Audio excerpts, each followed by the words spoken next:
दोस्तों, क्या आपने कभी ये सोचा है कि जब हमारा ये जिस्म बेजान हो जाता है, तो इसके बाद क्या होता है? क्या ये कहानी सिर्फ कब्र की मिट्टी तक ही खत्म हो जाती है? नहीं, बल्कि ये तो एक नए और लाजवाब सफर की शुरुआत है। आज हम इस सफर की हर मंजिल को समझने की कोशिश करेंगे। इस लम्हे से जब रूह जिस्म छोड़ती है, कब्र की पहली रात तक, जब हमें अपने अमाल का पहला हिसाब देना होता है। ये वीडियो आपकी सोच को बदल देगी और आपको जिंदगी का एक नया मकसद देगी। अस्सलाम वालेकुम, मैं हूं काशिफ खान और आज हम एक ऐसे मौजू पर बात करने जा रहे हैं जो शायद सबसे ज्यादा पुर असरार और खौफनाक है, लेकिन खौफ के बजाय ये हमारे लिए बेदारी का जरिया है। दुनिया में हर चीज की एक इंतहा है और इंसान की जिंदगी की इंतहा मौत है। ये एक ऐसी हकीकत है जिससे कोई मुफर नहीं, लेकिन ये मौत जिंदगी का इख्तिताम नहीं बल्कि आखिरत का दरवाजा है। रूह का जिस्म से निकलना। कुरान और अहादीस की रोशनी में जब किसी की मौत का वक्त करीब आता है, तो इसकी रूह को कब्ज करने के लिए फरिश्ते आते हैं। अगर वो शख्स नेक हो तो फरिश्ते रहमत के साथ आते हैं और रूह को खुशखबरी देते हैं। इसकी रूह आसानी से इस तरह निकलती है जैसे पानी बर्तन से बहता है। लेकिन अगर वो शख्स गुनाहों में डूबा हुआ हो, तो फरिश्ते अजाब के साथ आते हैं और रूह इंतहाई तकलीफ के साथ खींची जाती है। मौत का ये लम्हा दरअसल दुनिया से बरज़ख की तरफ पहला कदम होता है। रूह का पहला सफर। रूह जिस्म से निकलने के बाद एक सफर पर रवाना होती है। नेक रूह को फरिश्ते आसमान पर ले जाते हैं, जहां इसका इस्तकबाल किया जाता है और इसके लिए जन्नत की खुशबुएं और दरवाजे खोल दिए जाते हैं।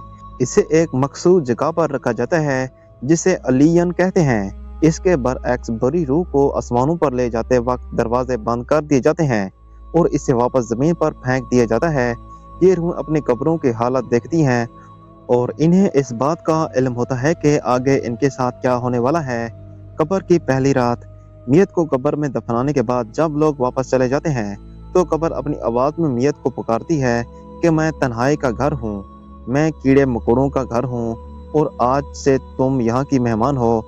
इसके बाद कब्र में मुनकर और नकीर नामी फरिश्ते आते हैं जो मैयत से 3 सवाल करते हैं। तुम्हारा रब कौन है? तुम्हारा दीन क्या है? इस शख्स के बारे में क्या कहता है जो तुम में बेचैया था, यानी हजरत मोहम्मद सल्लल्लाहु अलैहि वसल्लम? तुम्हारा नबी कौन है? नेक शख्स आसानी से जवाब दे देता है, जिसके बाद इसकी कब्र को कुशादा और रोशन कर दिया जाता है और इसके लिए जन्नत की खिड़कियां खोल दी जाती हैं। वो शख्स कब्र में क़यामत तक एक पुरसकून और आरामदाह नींद सोता है। लेकिन जो शख्स जवाब ना दे पाए, इसकी कब्र इसे इतनी शिद्दत से भींचती है कि इसकी पसलियां एक दूसरे में फ्यूज हो जाती हैं। इस पर क़यामत तक अजाब होता है और इसकी कब्र आग से भर दी जाती है। अमल का साथ। हमारे अमाल ही कब्र में हमारे साथी बनते हैं।